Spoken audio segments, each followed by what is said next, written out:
Shanghai cooperation organisation का 2025 का session China ने होस्ट किया। ये एक सिग्निफिकेंट इवेंट था। अगर नैरो फोकस्ड इंडियन मीडिया को फॉलो किया जाए तो ये सेशन सिर्फ पाकिस्तान की ह्यूमिलिएशन का बायस बना, जबकि ऑन ग्राउंड सिचुएशन इसके रिवर्स थी, जिसको हम इस वीडियो में डिस्कस करेंगे। शंघाई कोऑपरेशन ऑर्गेनाइजेशन का 2025 का सेशन तेंजिन, चाइना में 31 अगस्त से 1 सितंबर तक हुआ। ये एक सिग्निफिकेंट इवेंट था जिसकी central theme regional security, economic cooperation, multipolarity etcetera शामिल है। इसको अभी तक का सबसे बड़ा सेशन कहा जा रहा है क्योंकि इसमें तकरीबन 20 वर्ल्ड लीडर्स ने पार्टिसिपेट किया। इस सेशन के एंड पे तेंजिन डिक्लेरेशन अडॉप्ट की गई। इस डिक्लेरेशन में टेररिज्म को कंडेम किया गया। इसके लिए डबल स्टैंडर्ड अप्रोच को रिजेक्ट किया गया।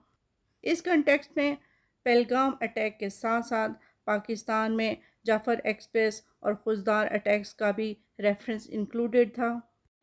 एससीओ की नई डेवलपमेंट स्ट्रेटजी अडॉप्ट की गई। एससीओ डेवलपमेंट बैंक की एस्टेब्लिशमेंट को अप्रूव किया गया। इस बैंक का मेजर ऑब्जेक्टिव एससीओ के मेंबर स्टेट्स की वेस्टर्न फाइनेंशियल सिस्टम और डॉलर पे रिलायंस को कम करना है।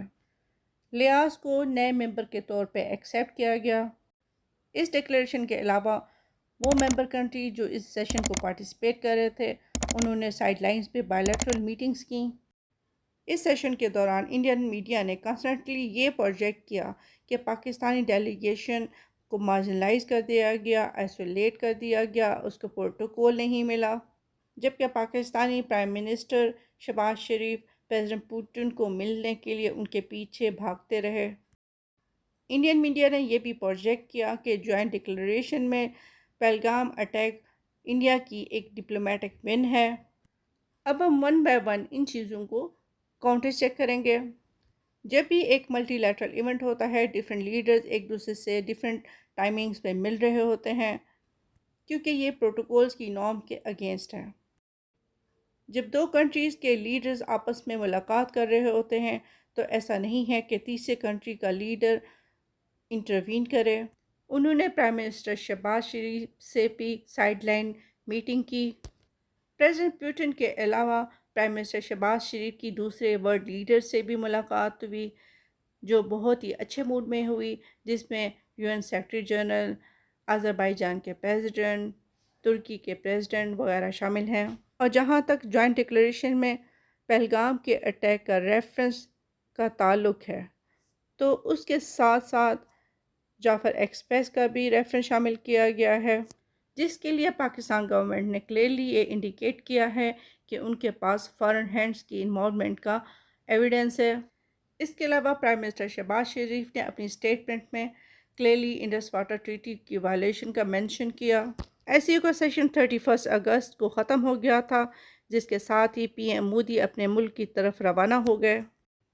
इस सेशन के एंड होते ही 3 सितंबर को चाइना की विक्ट्री परेड थी, जिसमें पाकिस्तान के प्राइम मिनिस्टर के साथ साथ पाकिस्तान के chief of army staff field marshal Asim Munir भी शामिल हुए, जिनको स्पेशल इनविटेशन के साथ इनवाइट किया गया था। जबकि इंडियन गोदी मीडिया इस चीज़ पे ही खुश था कि प्रेसिडेंट पुतिन ने पीएम मोदी को अपनी गाड़ी में सैर कराई। इस वीडियो को कंक्लूड करने के लिए मैं एक ही सेंटेंस कहूँगी कि ये पिक्चर्स जिसमें पाकिस्तान और इंडिया के लीडर्स का वेलकम किया गया है वो होल स्टोरी के लिए सेल्फ एक्सप्लेनेटरी है। Thank you.